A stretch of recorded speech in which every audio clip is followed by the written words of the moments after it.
Oke, jadi selamat pagi. Hari ini saya akan melanjutkan materi tentang interface dan abstrak kelas. Oke, jadi pertama-tama kita harus tahu dulu apa itu interface. Interface terdiri dari dua kata, yaitu inter dan face. Kalau diterjemahkan ke bahasa Indonesia, inter itu artinya antar dan face itu artinya muka. Nah, mungkin dari sebagian dari kalian sudah familiar dengan istilah antar muka ini. Sebagai contoh ya, ketika kalian melihat layar HP kalian, nah ada berapa banyak tombol di sana. Kalau HP zaman sekarang mungkin paling tidak ada 2 tombol ya.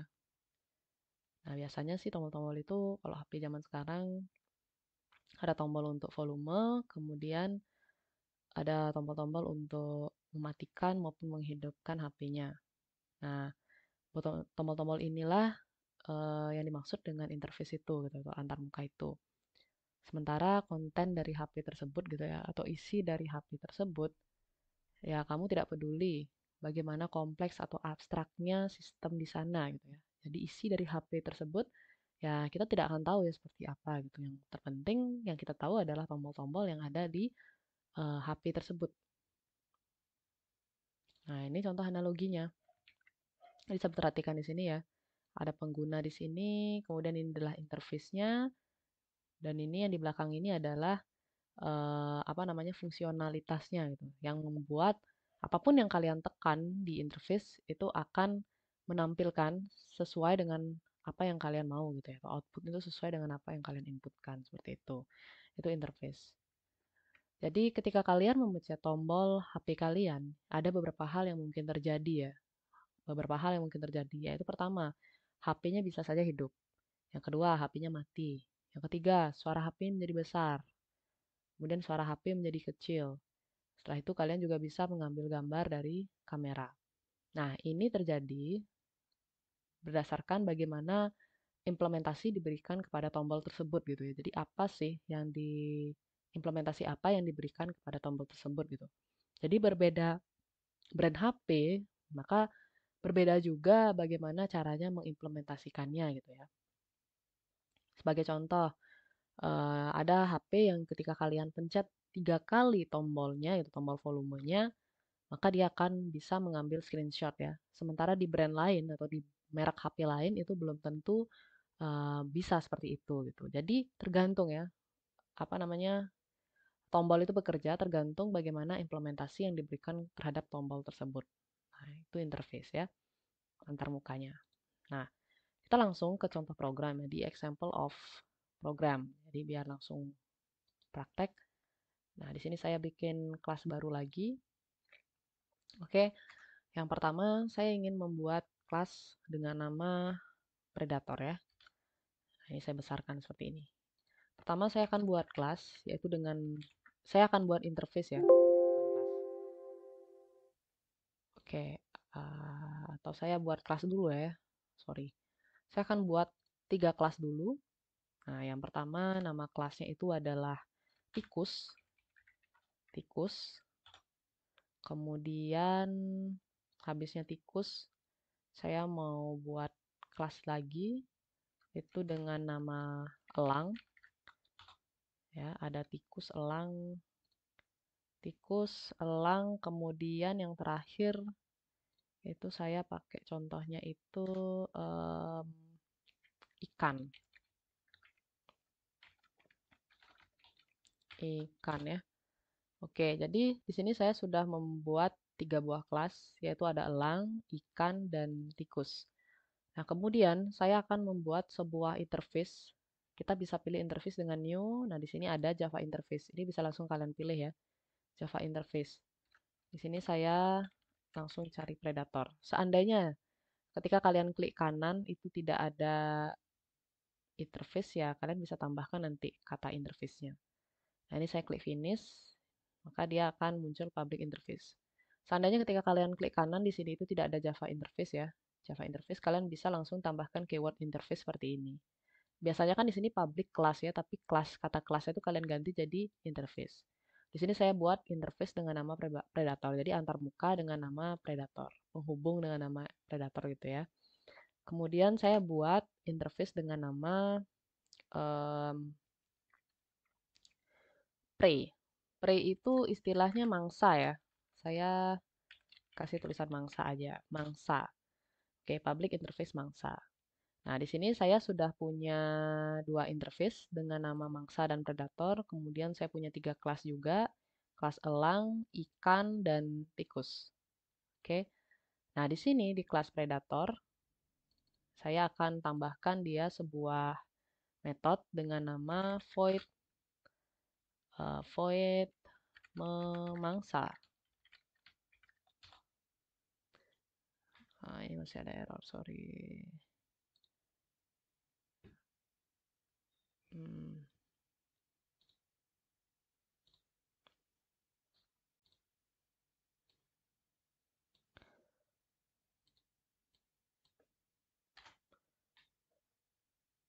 Nah, kemudian di interface predator, saya akan buatkan sebuah metode. Nah, untuk aturannya, ketika kalian membuat metode di interface, itu tidak perlu dikasih tidak perlu dikasih konten atau isi di metodenya ya. Jadi sebenarnya dia menerapkan abstraksi di sini. Kita bikin dia abstrak ya.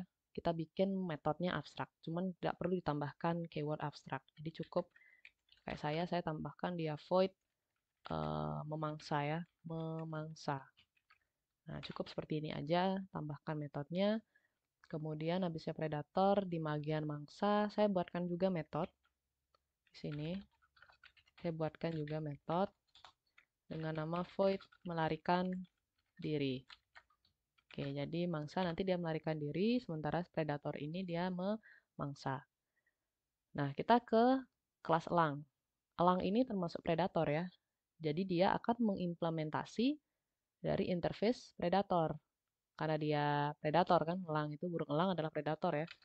Jadi di sini saya langsung tambahkan keyword implements ya. Implements apa? Implements predator. Jadi saya akan mengambil dari predator. Nah, bisa diperhatikan di sini muncul error ya. Bukan warning lagi tapi error. Nah, kalau ada error seperti ini, apapun itu, kalian bisa langsung sorot di bagian barisnya ini. Jadi dia langsung secara otomatis NetBeans ini akan memberitahukan errornya di mana gitu ya. Nah, di sini muncul pesan error bahwa elang is not abstract and does not override abstract method memangsa. Jadi elang ini bukan um, tidak abstrak ya, tidak abstrak dan tidak mengoverride abstract method memangsa. Nah, ini karena seperti itu kita tinggal klik aja, kita pilih yang paling atas, implements all abstract methods. Ini kita klik. Oke, jadi sudah langsung dia muncul apa namanya di sini? Metodenya, metode memangsa yang didapat dari kelas predator. Nah, ini bisa kalian ganti di dalamnya ini. Ini kita ganti aja. Saya hapus.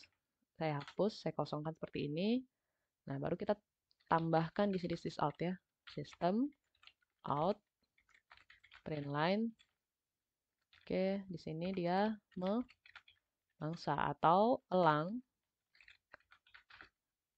sedang memangsa. Nah, itu dia nanti outputnya. Elang sedang memangsa. Kemudian saya akan buatkan main class-nya dulu. Saya tambahkan main di sini. Jadi main class ini nantinya akan memanggil-manggil ya. Public class main, kemudian public static void main. Jangan lupa untuk memanggil kita harus pakai public static void main ya. Args. Kemudian ini. Nah. Oke, kita sekarang deklarasikan objek elangnya gitu. Elang sama dengan new elang. Nah, setelah itu kita apa? Kita panggil metodenya ya, elang titik memangsa. Ini kalau kita run file, kita run anyway aja, dia akan muncul di sini dia outputnya, elang sedang memangsa. Nah, dia bisa ya. Jadi itu fungsinya interface tadi. Nah, ini kita lihat di sini elang implements predator. Kemudian sehabis elang, yang ini ya sekarang, tadi saya bikin tikus. Nah, tikus ini tentunya adalah mangsanya ya. Tikus ini mangsanya, kita implements interface mangsa. Oke, kita implement interface mangsa, kemudian ini bisa kita implement all abstract method, langsung diklik. Oke, di sini untuk mangsa dia metodenya melarikan diri. Kita sysout di sini, system out, print line, tikus sedang melarikan diri. Nah, itu dia. Itu untuk tikus. Karena di sini tikus berperan sebagai mangsa. Nah, kalau sudah ikan, sekarang kita ke ikan. Nah, anggaplah ya kelas ikan ini, ikan itu ada dua jenis ya. Ada ikan yang berfungsi sebagai mangsa, ada yang berperan sebagai mangsa, ada yang berperan sebagai ikan predator. Tentunya kalian pasti tahu ya ikan-ikan predator seperti hiu, kemudian ada arapaima. Nah, itu contoh ikan-ikan predator. Kalau ikan-ikan yang sebagai mangsa ya paling kayak ikan-ikan yang kecil-kecil ya, kayak ikan apa contohnya? Misalnya ikan koi, kemudian ikan cupang, itu kan bukan ikan predator, ikan hias ya modelnya ya. Jadi bisa menjadi mangsa, bisa dimakan gitu ya sama hewan lainnya. Maka dari itu di sini dengan interface kita bisa mengimplement dua interface.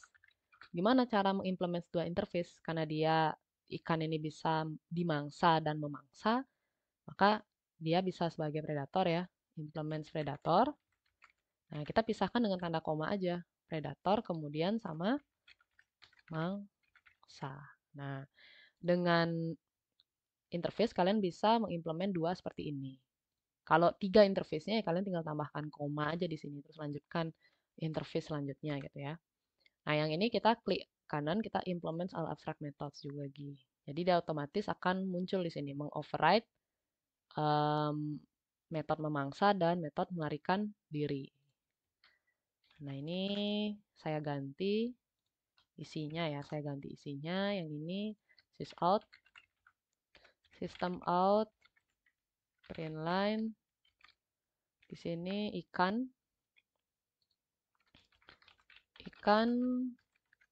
besar memangsa atau ikan ya gitu ya. Ikan yang besar memangsa ikan yang kecil.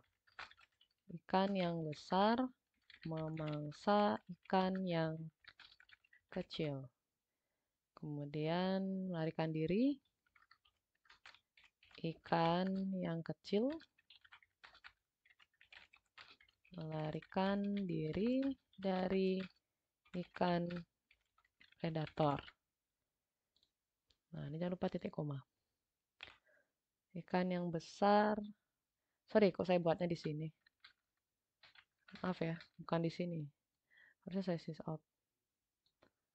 Bukan di sini buatnya. Ini saya copy ikan yang besar memangsa ikan yang kecil atau ikan predator.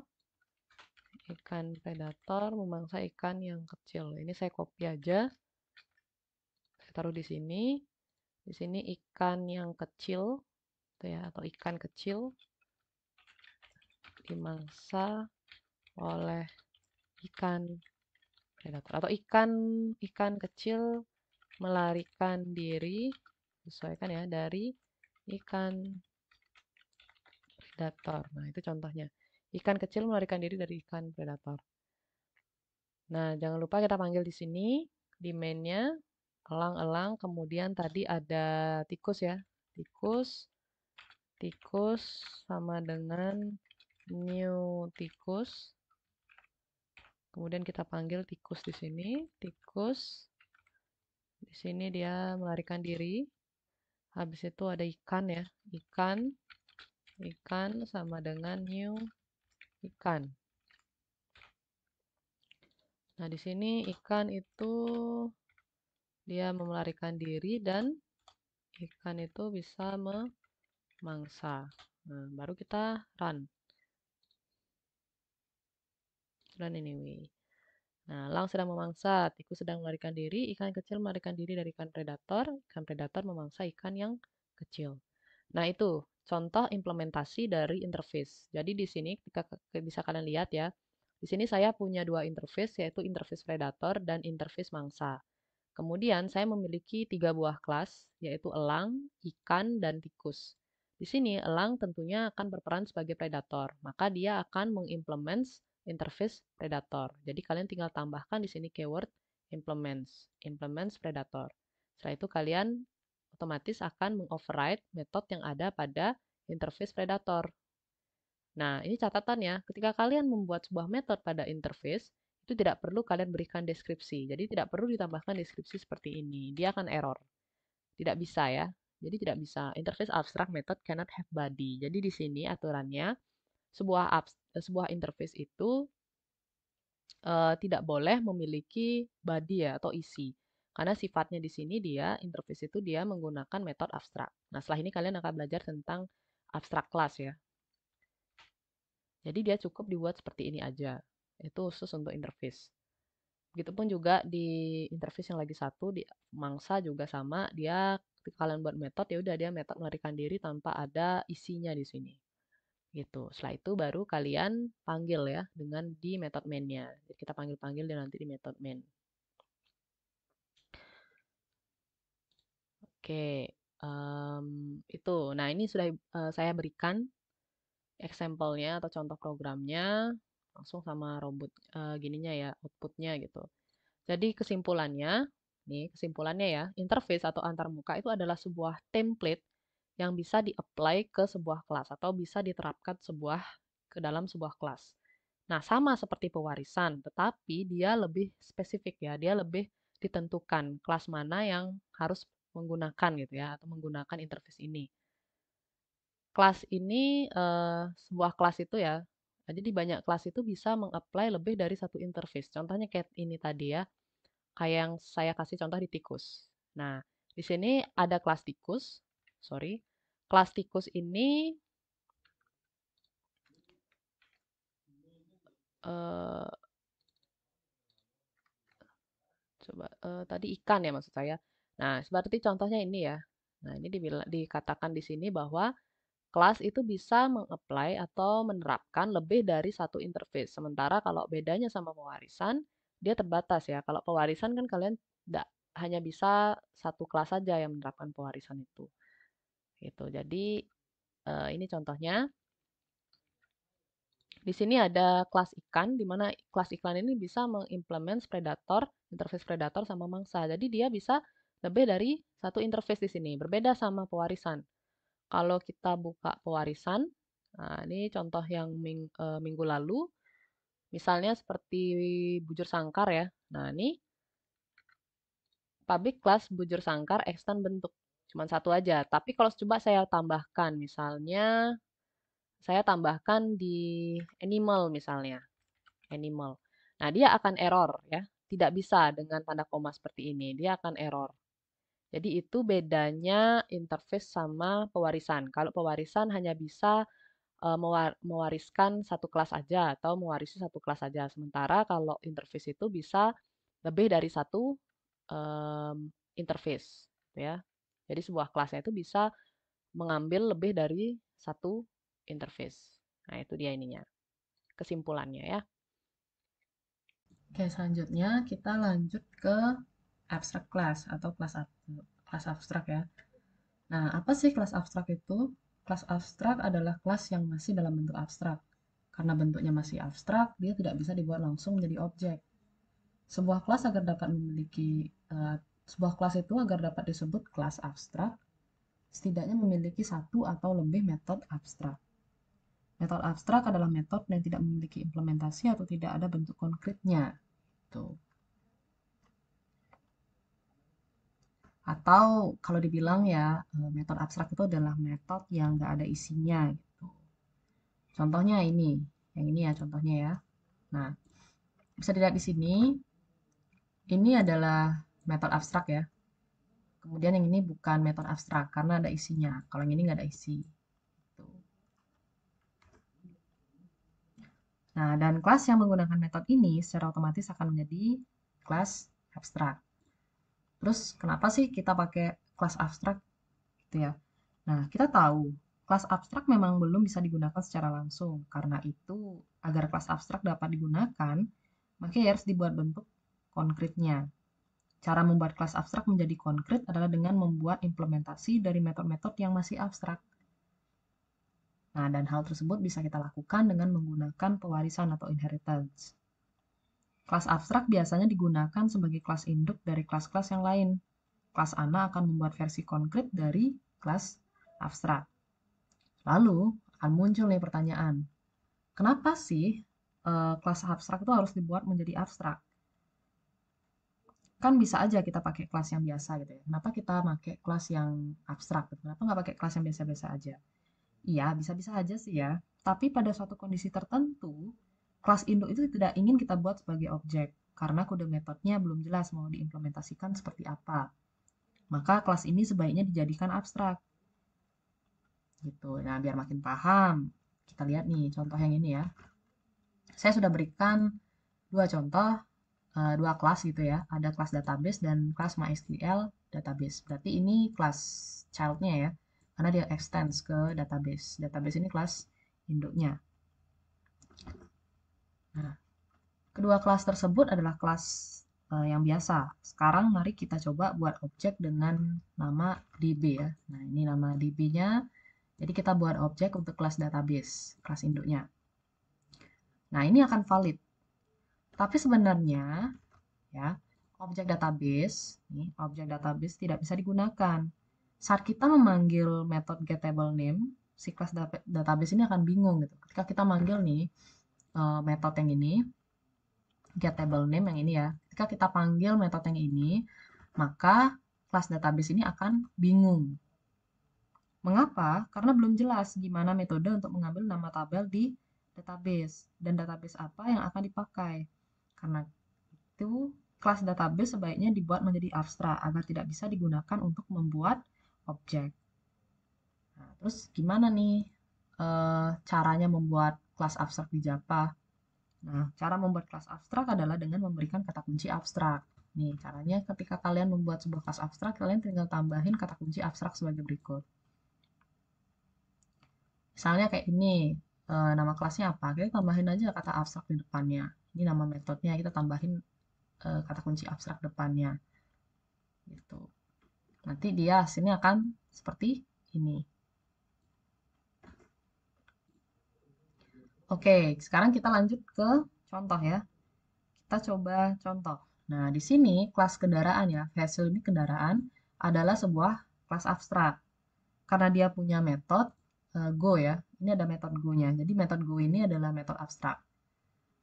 Nah, kemudian jika kita membuat sebuah objek dengan kelas kendaraan, kita membuat objek dengan kelas kendaraan dan memanggil metode go, maka kelas kendaraan ini akan bingung. Karena gimana ya? Karena kan kita kan ini ya, dia akan kebingungan ya, karena kita nggak tahu nih kendaraan ini akan bergerak seperti apa, perginya itu seperti apa, apakah di darat, di udara, atau di laut. Jadi kan lebih baik dibuat abstrak ya. Hasil ini sebagai kelas induk lebih baik dibuat abstrak. Karena masih belum jelas gitu loh. Belum jelas cara ngitung atau belum jelas cara berpergiannya dia, go-nya itu seperti apa itu belum jelas. Oke, kita lanjut ke implementasi aja langsung ya. Biar makin paham, saya langsung ke contoh. Kita klik kanan, kemudian kita buat sebuah kelas dengan nama hasil atau saya ganti jadi kendaraan di sini. Kita pakai bahasa bahasa Indonesia aja. Nah, di sini punya sebuah abstrak gitu ya, abstrak class, abstrak void go. Jadi dia punya abstrak void go. Nah, di sini muncul ini juga kita tambahin kata abstrak.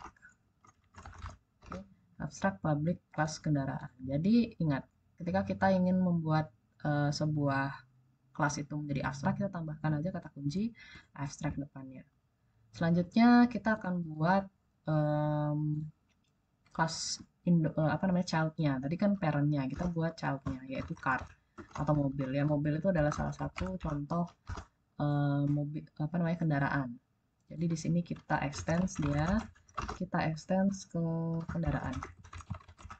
Oke. Nah, di sini akan muncul mobil is not abstract and does not override abstract method go in kendaraan. Kita implement saja. Nah, langsung dia muncul void go di sini. Baru kita tambahkan di sini sysout-nya ya, system out print line mobil gitu ya, system out mobil. Jadi kita udah bikin apa namanya kendaraan, terus ada mobil juga di sini. Kita sesuaiin aja sama contohnya. Atau ini sopir sedang mengendarai mobil. Sopir sedang mengendarai mobil. Nah, baru kita panggil sekarang di sini ya. Kita bikin kelas baru lagi dengan nama main kendaraan. Oke, kita panggil dari sini. Jangan lupa public static void main string. Nah, gitu ya. Kita panggil. Kita deklarasikan di sini. Nah, sekarang lihat cara saya mendeklarasikan. Cara saya mendeklarasikan sekarang, saya akan buat di sini sebuah kelas dengan nama kendaraan. Kemudian saya panggil nih mobil. Kendaraan mobil sama new mobil. Nah, baru kita panggil dari sini mobil. Go. Nah, kalau saya pakai mobil, gimana kira-kira? Mobil 1 semuanya new mobil. Ya, bisa aja sih ya, nggak ada masalah dan nggak ada error dia. Oke, saya coba pakai yang kendaraan dulu.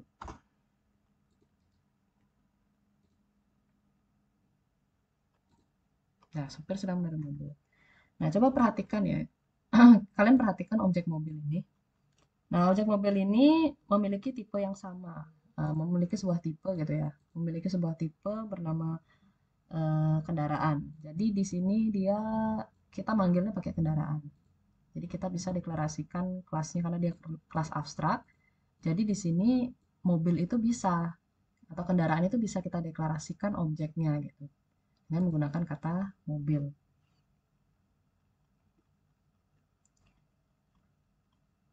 Nah, sekarang saya coba bikin yang lagi satu.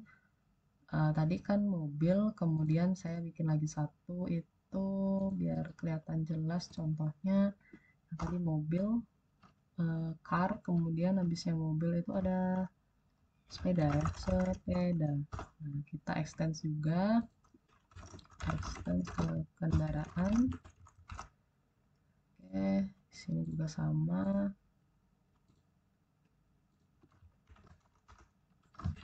Sistem out.println.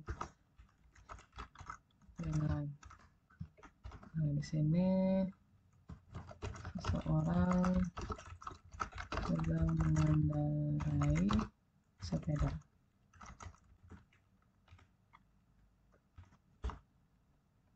Nah, baru kita panggil di sini main kendaraan mobil go.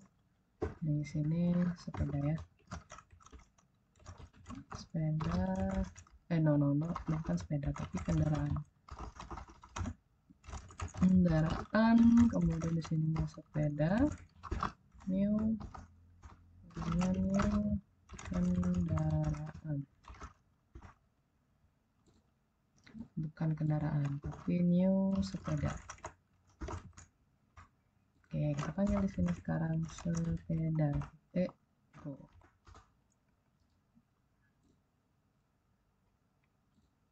Supaya sedang mengendarai mobil, seseorang sedang mengendarai sepeda. Jadi bisa dilihat ya, bisa dilihat. Coba perhatikan objeknya ini, objek mobil dan sepeda ya. Ada objek mobil dan sepeda. Nah, kedua objek ini memiliki tipe yang sama, ya ini sama-sama kendaraan.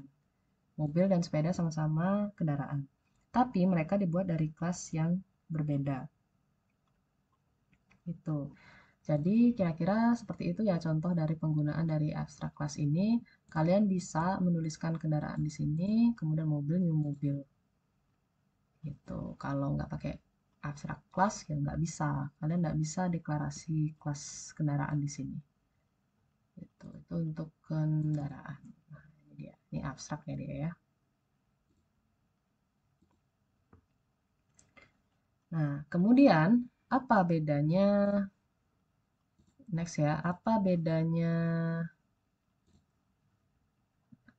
ini. Kemudian apa sih bedanya antara abstrak class dan interface? Nah, di sini kelas abstrak dan interface sama-sama digunakan untuk membuat abstraksi. Keduanya hampir memiliki sifat yang sama, tapi ada bedanya gitu ya. Apa itu? Di kelas abstrak kita bisa buat properti atau variabel, sedangkan di interface kita cuma bisa buat konstantanya saja. Di kelas abstrak kita bisa implementasikan kode metode seperti kelas biasa, sedangkan di interface harus menggunakan default. Di kelas abstrak dapat memiliki member private dan protected, sedangkan di interface harus public semua. Kelas abstrak diimplementasikan dengan pewarisan, sedangkan interface menggunakan implements. Jadi itu bedanya antara abstrak class dan interface.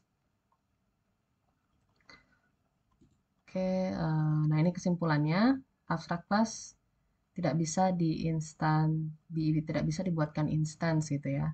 Tapi mereka bisa punya subclass atau kelas anak, child-nya gitu ya, kelas kelas anak, child class.